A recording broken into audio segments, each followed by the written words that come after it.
Hello, this is Brian. Today is Sunday, October 22nd, 2023, and I'm here in the Sequoia National Forest. And today it is time for a very, very long-awaited Spotlight on Trees video. One that I have held off on doing for years. And I've been coming to this area off and on for a good few years. So it is time to do a spotlight on the venerable, gigantic, noble king of the Sierran forest, and that is the giant sequoia. So here we have Sequoiadendron giganteum. It is a very large to absolutely outstandingly humongous evergreen coniferous tree, and it is listed as being in the cypress family, the Cupressaceae. Now, it used to be in a smaller family with redwoods and bald cypresses, dawn redwoods, cryptomerias. They all used to be listed as in the redwood family, the Taxodiaceae, named after Taxodium, the genus of bald cypresses. So they're all closely related. However, the Taxodiaceae as a family has been absorbed into Cupressaceae, the cypress family. So now, these are listed as being in the cypress family, and they are closely related to the cypresses as a consequence. So what we have, of course, is an absolutely gargantuan tree, the tree that holds the largest amount of biomass in the world, and that's the giant sequoia. And it's one of the longer-lived trees in the plant kingdom as well. When we're talking about individual trees, I'm not going to go into clonal thickets and clonal rings. I'm not going to go into that discussion. But what we have here are these magnificently gargantuan trees, often with very tall trunks, a lot of times free from branches, sometimes up to half to even more than halfway up their crown without any branches. That's not always the case, but especially in these densely forested conditions like here, right here, we're right off the highway, right next to Trail of 100 Giants. And that's where I'm filming this episode, is not in the Trail of 100 Giants. There's just too many people swarming around there right now. So I'm about a third of a mile from it, right along the highway that becomes the Western Divide Highway. South, you go towards Johnsondale. This way, you go up towards Camp Nelson, Ponderosa, Quaking Aspen. And a lot of those areas are closed right now, so other plans I had earlier look like they're going to be scratched for the day, but it's all right. So, what makes a sequoia so distinctive from other cypress family members? Well, besides the size, we already established that giant sequoia is the largest tree in the world by volume. The largest sequoia by volume is the General Sherman tree, and that's in Sequoia National Park. We're in Sequoia National Forest here. So, the giant sequoia is the monster of the redwood section of the cypress family. And it's the co-monster with the coast redwood, to which it's fairly closely related, and it actually gets taller than the giant sequoia. It's right now listed as the tallest tree in the world, at close to 380 feet somewhere in Northern California. And redwood has a narrow distribution from extreme southwestern Oregon down to central California, and that's along the coast and coast ranges.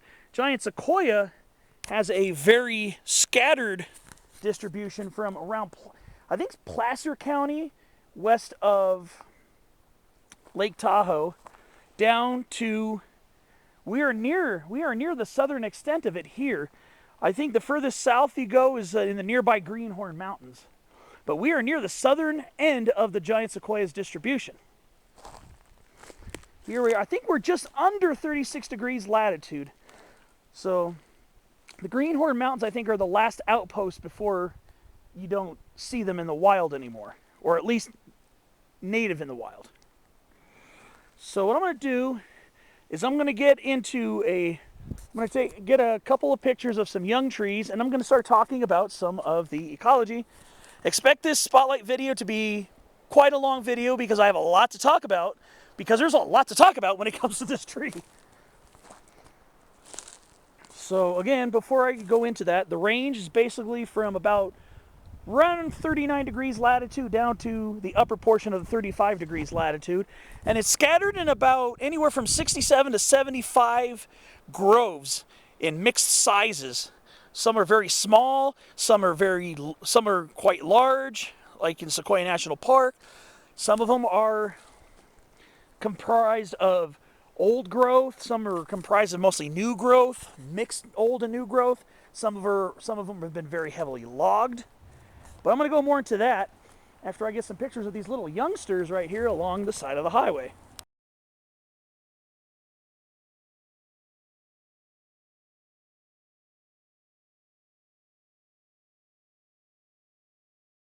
All right, so let's talk about the general characteristics of the giant sequoia. Giant sequoia goes through a few different stages in its life.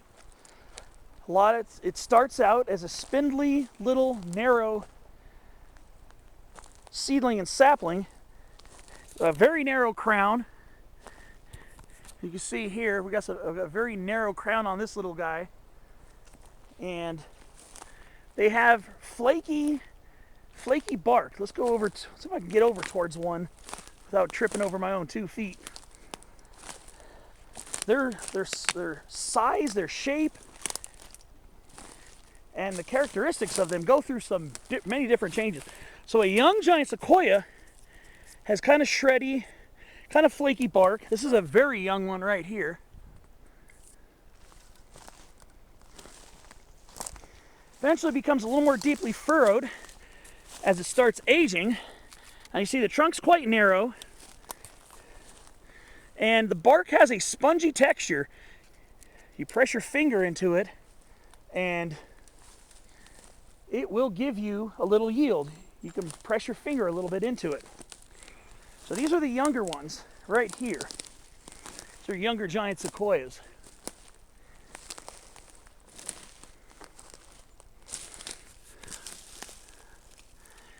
Now, their leaves are quite distinctive and useful in helping contrast them from other related species of trees that grow here. So let's go over to where the foliage is. Some of the foliage. So giant sequoias have these nice sprays of bluish gray green foliage, and they have individual needles. Let's see if I can get it. You can see, if you see here, you can see the texture of it. Maybe not the best light. Let me see. Bear with me as I try to find some good light. But they are divided into their own individual little needles. They have their own little all-shaped needles that protrude slightly out from the stem. And that's characteristic for Sequoiadendron giganteum. So their leaves are bluish grayish green, and they're all shaped. So they're like little prickly little needles. They usually don't hurt too much, but they might prick you a little bit if you touch them. And then that's pretty much how their foliage is as you go up and the trees get a little bit older. So again, spongy bark, breaks out into nice decent furrows when young. And then as the trees start getting older, but they're still in their young phase, the trees develop these extremely narrow shaped crowns when they're young. For instance, these right here, these are young giant sequoias, and you can see how very steep and narrowly tapered their crowns are. And as you see here, they still have relatively narrow trunks. And then eventually, you will, even when they're still relatively young, but they're definitely in the younger adults phase. I'm going to go over to one, bear with me. Let me go over to a younger but much larger specimen here. Okay, so we have a much larger section of sequoias here, and they're still young growth trees. As you see here, very narrow crowns, narrow trunks. However, when they start getting a little older, we're going to start getting into more of a flared buttressed base. As you see here, this one starts getting a flared buttressed base, starts curving out, and it usually becomes more exaggerated with age. Now, this is a relatively young sequoia. It's an adult, but it's still a relatively young tree. But as you can see, some of them have almost impossibly narrow crowns, almost like little narrow spires, like exaggeratedly narrow Christmas trees.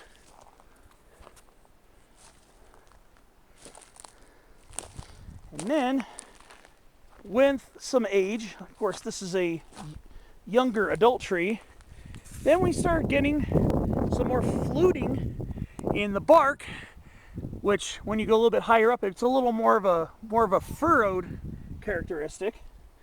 And then it still has that spongy texture to it. And that's going to be one identification aid with some closely related, one closely related tree, which I'm going to discuss momentarily, especially when I cross the road and see some of their relatives nearby. Because there's one tree it can be confused with.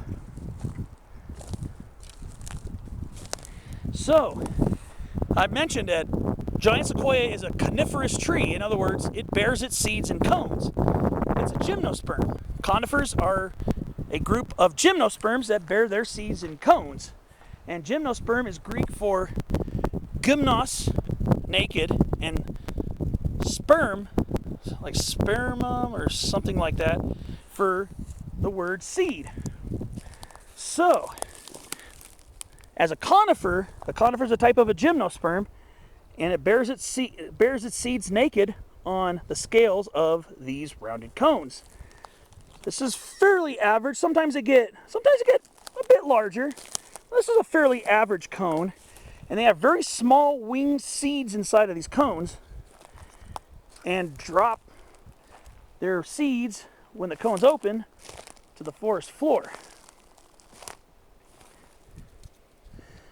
So this is what the giant sequoia cone looks like. It has a nice resinous odor, because being a member of the cypress family, it's a resinous tree. Sometimes on a warm sunny day, the sequoias will have a kind of a cedar-like aroma. Here's another young adult tree, not super young, but definitely nowhere near its age, or the age where you consider it old growth by any stretch. Right there. Again, it still has that very narrow spire-like crown. And then eventually their crown tops will flatten. Sometimes pieces of the top will break off or die off. New leaders will sometimes form, and sometimes you'll just see a big spike of dead wood at the top of some of them. So again, here's the foliage of the giant sequoia. Young, and the needles kind of flare out a little bit from the twig. And that's another helpful identification from closely related tree, which I'm going to mention very soon when I get across here. So I'm going to carefully cross the highway. I'm going to start looking at some large adult trees, older growth trees. Okay, now we're talking. Now we get the older adult trees. Old growth, giant sequoia.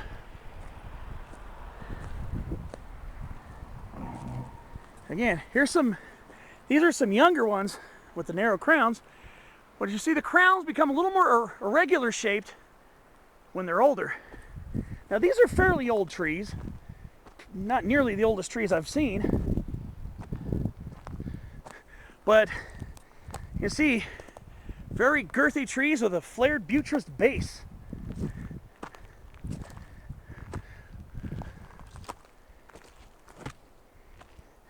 And lots of cones. Very buttressed base. So, what happens when fire burns a sequoia grove? Sequoias are fairly resilient to fire. Their thick bark offers some protection from all but the most devastatingly hot fires. However, pretty decent fires can do some damage, as evidenced over here. Now, I think this might be a complex of multiple sequoias, but you can see this might be, I think these are 3 separate sequoias. But what happens is sometimes their inner trunks get hollowed out by fire.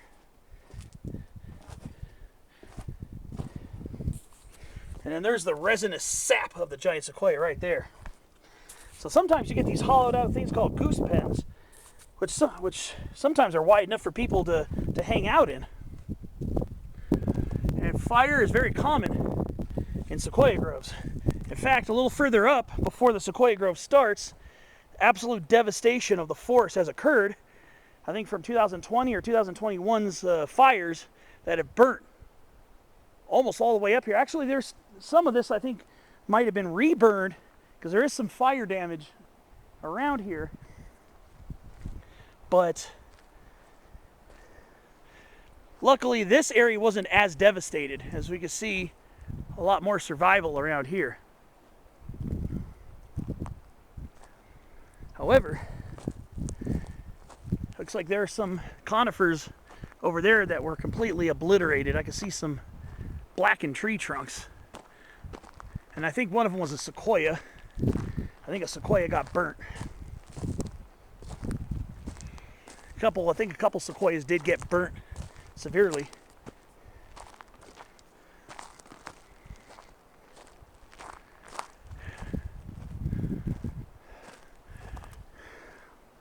And you see, adults, a little more irregular shaped crowns, not quite as narrow as some of the younger ones. But yeah, some of those might have been pines too. But you can see the bottom of that tree over there has a little bit of a fire scar on it. And this is pretty recent. This one looks like it has a recent fire scar as well. I can see a lot of blackened outer bark. And some of these lower branches might have been burnt as well. So, I keep mentioning about this one type of tree that's closely related. Well, there is a species of tree that can be confused by people who are not quite in tune with the differences between them, and that is the California incense cedar, Calosaedrus decurrens. Incense cedar is a type of tree that's related, but there are a lot of telltale cues to separate the two. So I'm going to go over, hopefully find an incense cedar trunk that's not too blackened so I can show you what the incense cedar trunk looks like. So let me go ahead and get out of the video really quickly and I will see you on the next clip. Okay, so I'm at a moderately sized incense cedar, relatively young one. But you should be able to tell the difference between the two using some of these easy clues. So incense cedars are very similar looking trees, similar colored bark, and can get very large as well. Incense cedar, Calosaedrus decurrens, is a very large evergreen tree, conifer, again, coniferous tree, also in the cypress family, the Cupressaceae. However, if you're looking at big incense cedars versus big sequoias, sequoias are much larger trees. Much larger trees. Giant sequoias are much larger. Much wider trunks. Incense cedars can get very girthy trunks as well. They can get pretty fat trunks as well. And I've seen some areas in Southern California near Buckhorn Campground and near Barton Flats in the San Bernardino National Forest where they have very wide trunks. And they do get them here in the Sierras as well, because these get to be very large trees as well, occasionally reaching up towards 200 feet, whereas giant sequoias can sometimes get closer to 300 feet. So the incense cedar bark from the outside looks about the same, but there tends to be some more deeply furrowed sections of bark lower down, and you press it, you don't get any yield. It's a hard knock. It's a hard knock. It does not have any yield when you touch the bark. So incense cedars do not have foamy bark that you can press your fingers in. So incense cedar, hard knock bark. Giant sequoia, much more buttressed at the bottom, and foamy bark that you can slightly press your fingers against. So, the next difference, besides the size and the texture of the bark, is the cone of the incense cedar versus the giant sequoia. Now, earlier I showed you a giant sequoia cone. It's kind of round, a little bit larger than a redwood cone. I haven't done a spotlight on redwoods yet. Maybe one day. And then you get these thick umbos or scales and small winged seeds. Incense cedar cones are vastly different, and they don't look like typical conifer cones. In fact, that is an incense cedar cone right there. It's kind of roughly flattened in one direction, and it kind of splits off into these bracts. This is an incense cedar cone. So if you see these, unfortunately we got both, well, unfortunately, what am I talking about? We do have both in the area, so you'll see both cones in the same area. You got a lot of incense cedar cones here, and then a few giant sequoia cones laying around as well. So there's a giant sequoia cone at the base of this incense cedar. So the incense cedar cone, again, looks like that. And it's shaped like a duckbill when it's closed. When these cones are green and closed, they're shaped like duck's bills. And then they split open like this, releasing some larger wing seeds. Not extremely large, but their seeds are a little bit larger than the giant sequoia. The giant sequoia seeds are much smaller. Much smaller. So those are incense cedar cones. So, there's another way to tell the difference. Just see, we're next to some young trees that don't have any cones at all. They're about the same size, and they don't have cones on them, and you don't want to press the bark for some reason. Well, there's another way. The foliage is different on the incense cedar than it is on the giant sequoia. I showed you in an earlier clip what the foliage of the giant sequoia looks like. Well, incense cedar foliage is much different. Now, I mentioned giant sequoia foliage comes in these rounded sprays that have these needles sticking out. Incense cedar foliage comes on flattened twigs, flattened sprays, and the foliage is scale-like. Here's an example right here. As you notice here, look how flat that spray is. That's a spray of incense cedar foliage. And they are flattened, and the leaves are scale-like as opposed to needle-like. Younger seedlings, the youngest seedlings that are really small, they start out with needles. Now, the juvenile foliage of an incense cedar that just sprouted comes out like that. But when they get older, when the seedlings get older, they start flattening out to your typical flat incense cedar sprays. Let's see if I can find another example over here.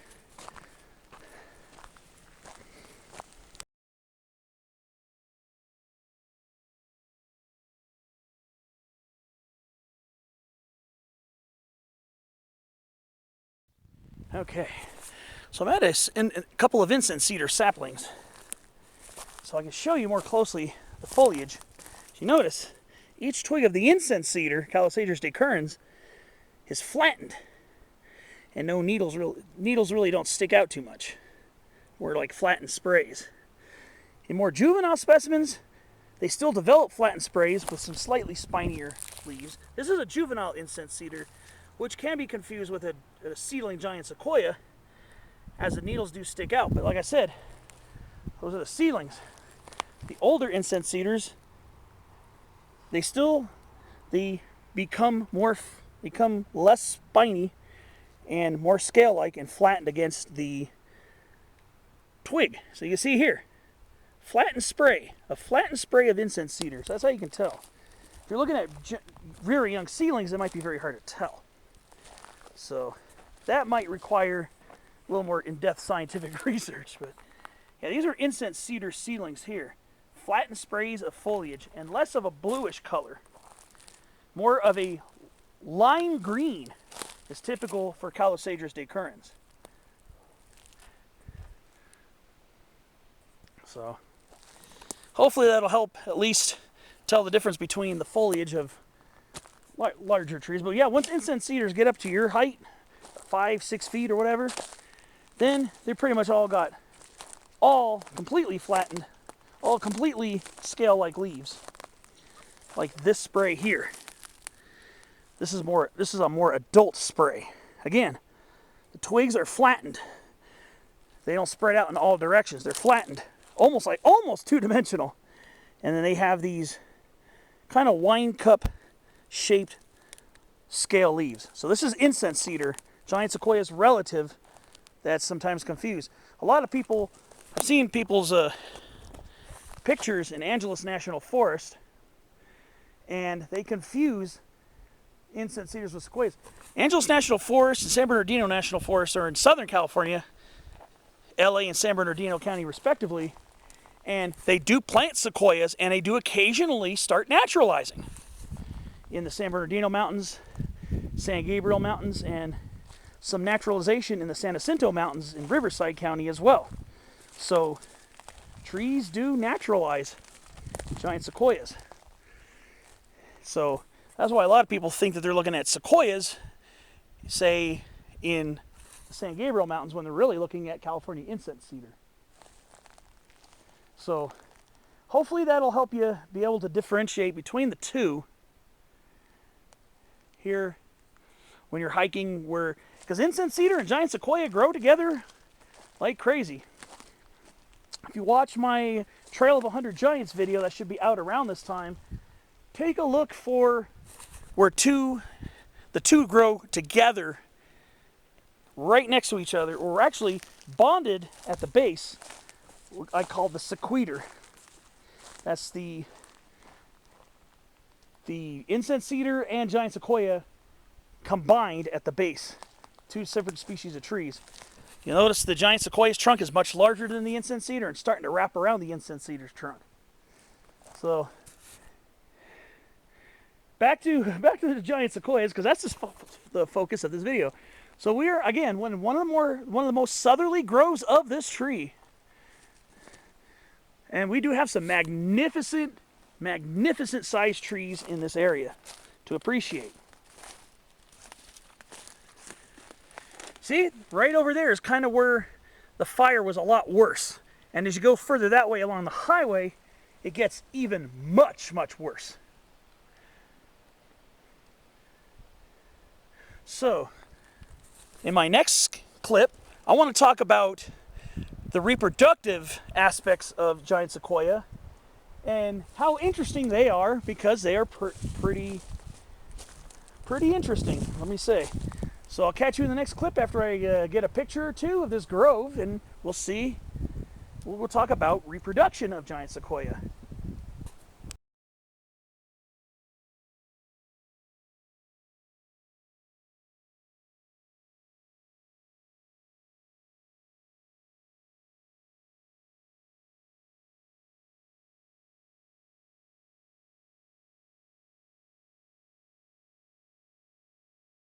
Okay, so now let's start talking about the reproduction of giant sequoia. Now, reproduction is basically by seed. So, how does it go from cone to ground to seedling? Now, one of the largest ways that giant sequoias reproduce, especially in mass, is by fire. So what happens is the fire might be hardcore enough to burn the trunks of the trees and maybe even kill some of the sequoias, if not most of them. So what happens is the cones in the trees eventually fall to the ground after the fire, and then the seeds are on this mineral, ashen, nutrient-rich, competition-free, because every small plant has been burned away, sunny spot, and if we get enough winter rain and snow, enough soil moisture, they can start germinating and start the forest over again. That is one of the major ways that a giant sequoia stand will replace itself, is by germinating seeds after fire. And that's one of the ways that they reproduce most heavily, is by fire disturbance. Now, not to say that they can't germinate without fire, because if you soak the seeds and put them in cold and moist stratification for a couple months, you could probably do that. And stratification means putting them in refrigerator temperatures, and then a lot of times that'll help them sprout. So they don't require fire to germinate, but to do so in mass in the wild, they want competition to be erased from the forest floor. So sometimes when these stands of conifers get really large and really old, they get very densely packed with trees and understory shrubs, and a lot of times when the forest is too dense, when a fire comes through, and it eventually will, all the underbrush will burn away, and sometimes it'll burn the overstory away as well. And that leaves a nice sunny spot for giant sequoia seeds to germinate, provided enough moisture falls during the late fall, winter, and spring months. So another thing is that squirrels love sequoia cones. Sometimes you will be in a sequoia grove and hear cones falling to the ground.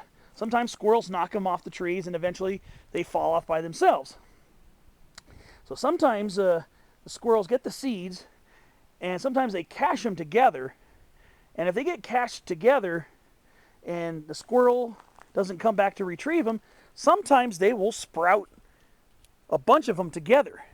So if you ever walked around, you'll notice some sequoias, and even some extremely large ones, look like they got multiple trunks, where in reality it's very likely that multiple trees sprouted, like here. I'm assuming this is probably at least 3 different trees. I believe these 2 are separate, but again, their bark kind of binds together as they grow into each other. So a lot of times they'll germinate in these rings. And then sometimes you'll see what looks like lots of multiple trunk trees breaking apart and growing up towards the sky. So fire is definitely the most efficient way to remove the competition, get some ashen minerals into the soil, and provided enough rain and snow falls and moistens the soil enough, you can get mass thickets of giant sequoias. Because giant sequoias like to be out in the sun, and that's partly why they compete so well, because they get so big. Getting large is a method of competition between trees. So now we're going to talk about the elevational range and the type of habitats that these sequoias grow in my next clip, after I shoot another picture or two of some girthy trees.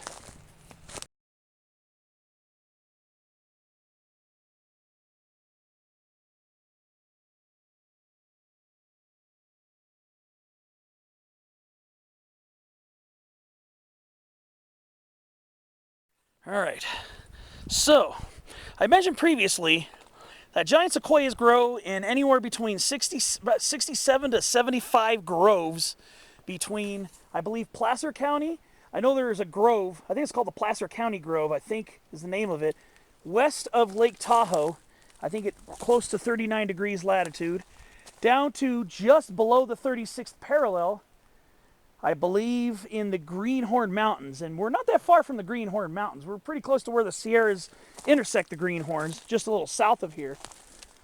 And so I mentioned they grow in scattered groves that are anywhere from really tiny parcels of land to many acres, and have mixed composition of logged, regrowing forest and mixed old and new growth, and some of them are basically new growth and some of them are basically old growth. So the elevation has a fairly decent elevational range, not extreme like some other species of trees that grow here. Generally, giant sequoias are found above 4,000 feet, but I'd say more so above 4,500 feet. And then there might be some groves that go up to and maybe slightly exceeding 8,000 feet. I think mostly between 4,500 and 8,500 feet, with maybe a couple of outliers below and a couple outliers higher. I read somewhere that they might be found as high as 8,800 feet, but I don't know. The sweet spot for giant sequoias is generally between 5,000 and 7,500 feet is basically the sweet spot. That 2,500 feet range seems to be the sweet spot. Where we are is about an elevation of 6,200 feet. So we're kind of in the middle of that sweet spot. So most of them you're going to find above 5,000 feet. Most of them. But occasionally some of them dip below. And they like these well-drained soils, but sometimes they grow pretty close to creeks and meadows. They like these well-developed forest floor soils here, so they can sink their roots into. But they're not extremely deeply rooted trees. They have been occasionally known to be wind-thrown by violent storms. Sequoias, I think, if I remember correctly, have a spread-out root system and don't go extremely deep. And their most typical forest habitat, they grow in forests, of course. They like to grow in mixed conifer forests, but they're especially fond of the yellow pine belt. Here, the composition of species include, we get California incense cedar, Calosadrus decurrens. We get California black oak, Quercus callagii, one of the relatively few hardwood species. Then we get Sierra white fir, Abies concolor variety Lowiana.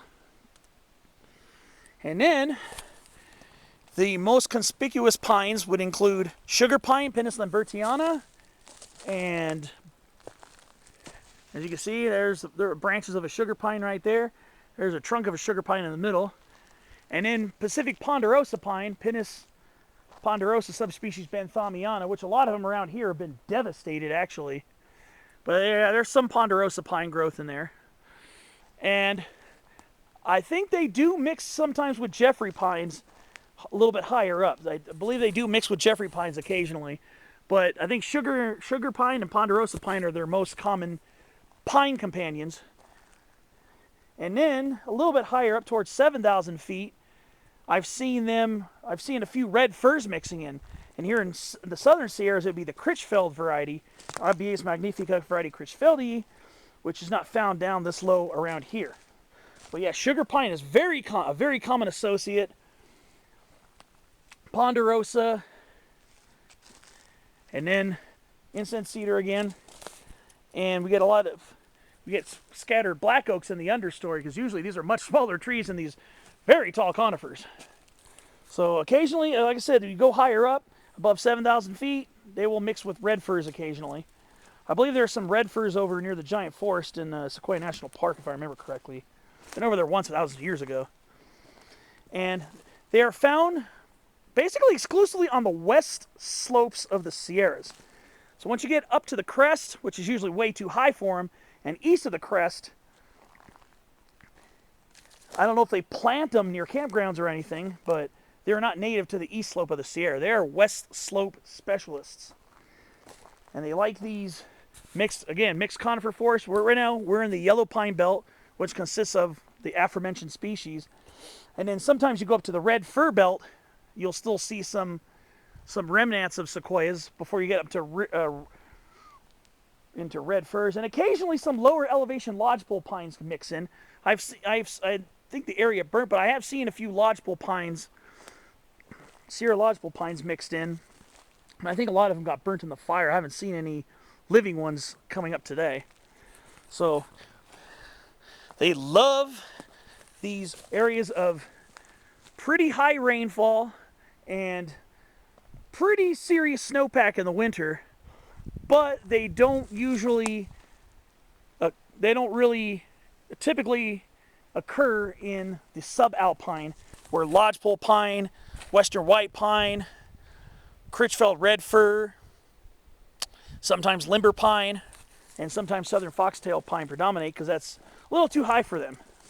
And then understory species include mountain whitethorn, Ceanothus cordulatus. And then Sierra mountain misery, Camebatia foliolosa.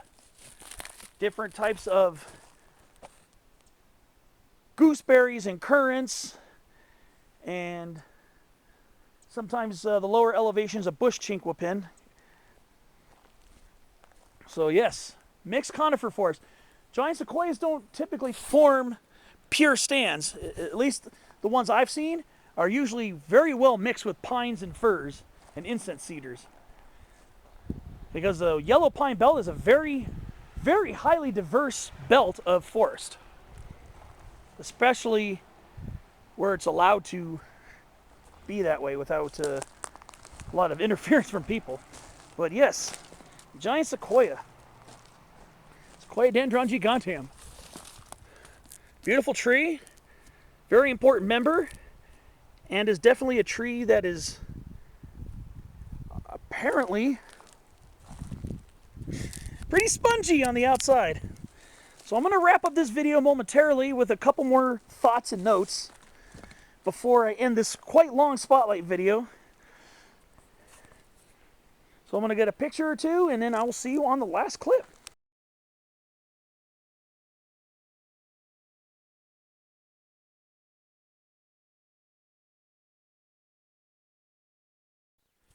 Alright, so some final notes on our giant sequoia trees.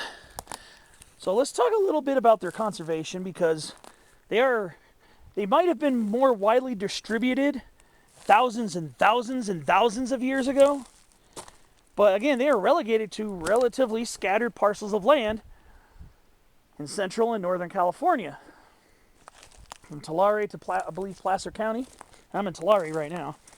But a couple things I've heard is that this tree is definitely in a very fire-prone area. And with the suppression of forest fires, it's allowing these lower-level fuels to get larger and grow up higher, which carries fire higher up into the canopies of these trees. And that's why we had a very devastating fire right in this area a couple years ago. So what does that mean for the future of giant sequoia? Because the climate seems to be drying out. That could, pardon me, will definitely have an impact on this species, possibly making it more scattered and even rarer. And they might have to move higher up the mountain slope if our climate dries out. Basically, usually the higher up you go, it rains more until you get to a certain level where it's above the rain clouds. And then it's dry subalpine and alpine areas. Too dry for this tree. But I have read that giant sequoia I read somewhere that I believe that giant sequoias populations that aren't being eaten away by fire year by year might actually be slightly increasing. I think it was a book about giant sequoias by Dwight something. It's a book about giant sequoias. I think I've read that they're actually increasing a little bit. However, that might not be the long-term result. The long-term result might be if more drought comes and drier, warmer temperatures come, then I think it might reverse that trend. But I've read that, I think it's Dwight Willard, something about the sequoias. Sequoia, it's a book about the sequoia groves. I'll put the title in the screen so you can reference it. It's a small paperback book you can get online. I got my copy on Amazon years ago. But giant sequoias might actually be currently increasing in area from what I read. I don't know how long that's going to last before the warming and drying of the climate takes effect and makes these trees start becoming more sparse. But right now, I don't see any major reductions in the very near future.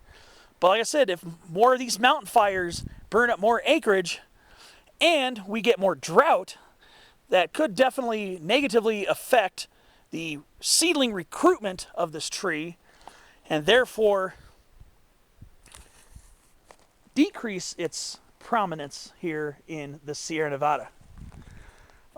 There are places in Southern California, like I said, in the San Bernardino, San Gabriel, and San Jacinto Mountains, where you can find this tree planted by campgrounds, sometimes in rogue spots where they seem to be planted by the Forest Service, sometimes for reforestation. I believe that's what I've seen some groves of it. I know there's a nice little grove right near the Buckhorn Campground in Angeles National Forest, San Gabriel Mountains, and that grove even survived the Bobcat fire. All the underbrush was burnt, but the trees themselves had persisted. So there could be some seedling recruitment over there. And that was back in 2020. So let's think of it this way. The Forest Service does plant these in Southern California's mountains, and sometimes they're planted around people's houses. I've seen them planted a lot in the communities like Running Springs, Big Bear, Wrightwood. They plant sequoias. And then sometimes sequoias that are planted by the Forest Service in the forest areas, sometimes you will find some seedlings and saplings under them. There's a small grove of giant sequoias, of relatively young trees, along the Black Mountain Trail in the San Jacinto Mountains. You get that off of Highway 243 at about 5,100 feet elevation. Along 243, north of Idlewild. You take the black, it's not the truck trail, it's the actual hiking trail that heads up the north side of Black Mountain. You will actually see evidence of giant sequoia reproduction and naturalization. So they are slightly naturalizing in parts of Southern California. One thing about the giant sequoia is, from what I've read, that they are more resistant to atmospheric pollution. I believe that's the case. I believe they're more resistant to atmospheric pollution. So they might be a pretty good fit in smog-choked Southern California, whereas the Jeffrey pines and ponderosa pines and coulter pines do not like a lot of the air pollution. That's been a part of the large die-off in Southern California, was because of pollution in addition to drought and bark beetles. But here, but the giant sequoias, I believe, have a little bit more resilience. And they are more resilient to fire due to their very thick bark. That's why these trees have pretty much survived the fires, thankfully. So I believe they are more tolerant of air pollution, from what I've read. If I find out any otherwise, I'll make a quick comment about that. But I want to go down to this one last tree that has a large goose pen in it. Again, a goose pen is a huge hollowed out area of trunk, and a lot of these fire scarred sequoias have them. So as a last note, let's go over to this goose pen and take a look at this giant sequoia before the end of this video. Very special tree. Very glad to finally be out in where they grow wild. I mean, I come across them, like I said, I come across them quite often when I'm in Southern California mountains, and of course I point them out. I've even seen them planted at Mount Laguna in San Diego County. And here we go. Here's a hollowed out goose pen. This is all part of one tree.